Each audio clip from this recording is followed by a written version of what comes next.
Pemirsa, pemberlakuan pembatasan sosial berskala besar di kawasan DKI Jakarta untuk kedua kalinya dianggap sebagai mimpi buruk bagi industri retail. Bagaimana tidak setelah angin segar datang akibat pelonggaran PSBB, pengusaha retail kembali diterpa dengan imbauan bekerja, belajar dan beribadah dari rumah kembali mulai Senin 14 September 2020. Dan kami akan ajak Anda berbincang di Dialog Nusantara Petang.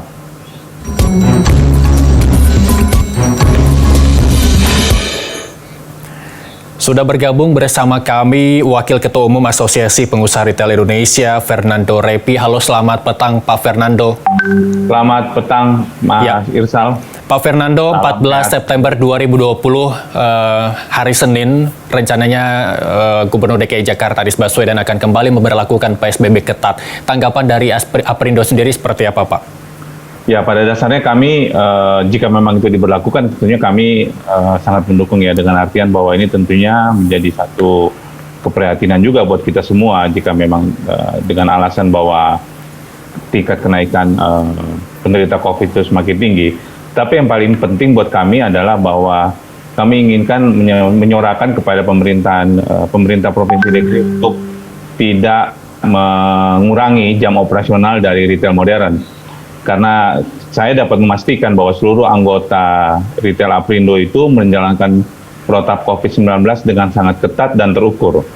Jadi saya yakin bahwa Bapak Ibu juga mungkin pemirsa sekalian sudah bisa datang selama ini ya ke toko-toko kami, itu semua protap COVID-19 berjalan dengan ketat dan terukur. Dan itu sudah masuk dalam SOP dari masing-masing retail. Jadi itu harapan kami, Mas Irsal. Baik, sebagai langkah kesiapan Aprindo, Pak Fernando, kami mau tahu dulu bagaimana evaluasi dari Aprindo terkait PSBB DKI Jakarta sebelum pemberlakuan PSBB transisi. Ya, memang saat pertama kali diumumkan oleh Pak Presiden Jokowi, korban pertama dari COVID-19 ini, retail modern sudah bersiap siaga sebenarnya. Segera kami memberlakukan protap COVID-19 tersebut di seluruh retail anggota Aprindo. Tetapi memang tidak disangka bahwa kemudian terjadi penurunan yang sangat tajam transaksi di retail modern. Karena memang orang kemudian mengurangi kunjungan ke toko retail modern, kemudian mereka juga membatasi pengeluarannya. Karena tentunya kita tahu bersama ya, dampak dari PSBB itu kemudian ada banyak yang kemudian tidak mendapatkan pekerjaannya dikurangi begitu ya, pemotongan gaji dan segala macam, sampai kemudian ada yang terjadi PHK. Di retail modern pun sempat terjadi pemutusan hubungan kerja. Ya, ini tentunya bagian dari strategi yang harus dilakukan oleh retail untuk mempertahankan bisnisnya gitu. Tapi kemudian seiring berjalan, para retail anggota Aprindo ini, kita semua kemudian bersiasat dalam artian bahwa kami menggunakan channel-channel yang selama ini yang mungkin belum kami persiapkan gitu. Tapi kemudian karena pandemi ini, kami segera melakukan tindakan tersebut, mempersiapkan channel-channel online. Nah, ini kan salah satu yang paling menarik adalah sekarang ini masyarakat bisa berbelanja melalui social messaging service, contoh seperti WhatsApp gitu ya. Karena dengan mudah kita bisa menjangkau produk. Nah, kemudian ada lagi service-service yang dilakukan, misalkan belanja melalui WhatsApp, tapi nanti bisa datang ke gerai untuk kemudian mengambil barang dagangannya. Nah, ini memang salah satu strategi yang harus segera dilakukan dan sudah dilakukan. Mungkin ke depan nanti strategi-strategi berikutnya adalah kerjasama dengan berbagai macam jaringan omnichannel. Salah satunya mengembangkan omnichannel yang salah satunya antaranya bekerja sama mungkin dengan e-commerce dan marketplace agar dapat memberikan jangkauan lebih luas lagi bagi masyarakat untuk memenuhi kebutuhan mereka. Baik. Nah, ya. Baik, Pak Fernando, saya potong terkait dengan gelombang PHK. Bisa dipastikan kembali atau mungkin diperkirakan akan terjadi gelombang PHK kedua ketika PSBB ketat kembali diberlakukan, begitu ya Pak Fernando?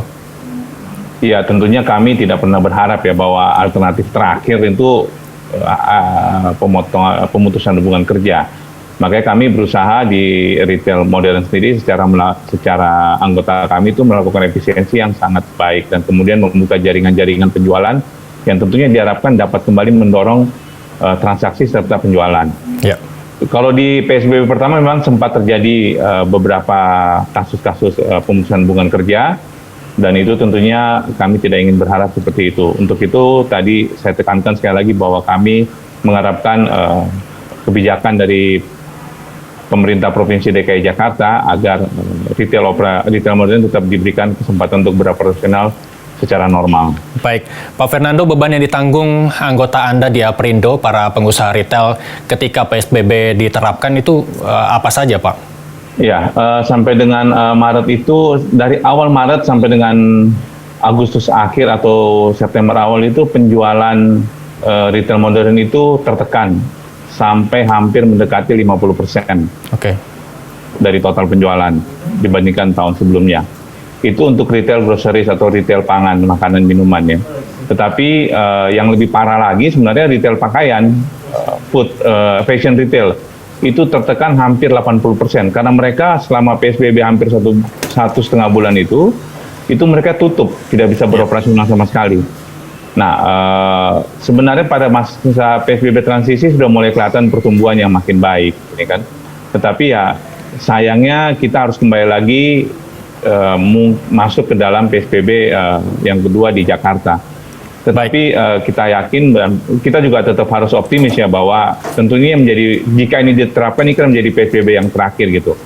Sehingga saya mengimbau kepada seluruh masyarakat juga ya agar tetap menggunakan masker, menjaga jarak karena bagaimanapun juga apapun yang sudah kita lakukan di ekonomi ini kalau tidak bisa diimbangi oleh sikap dan tindakan disiplin kita dalam menjalankan protap ini tidak akan ada artinya. Begitu. Ini harapan seluruh masyarakat Indonesia dan dunia tentu saja begitu Pak Fernando.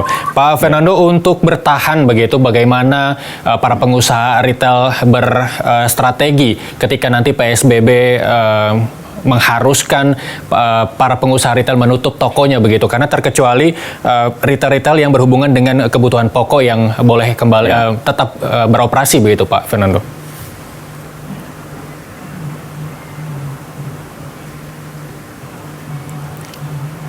Halo Pak Fernando.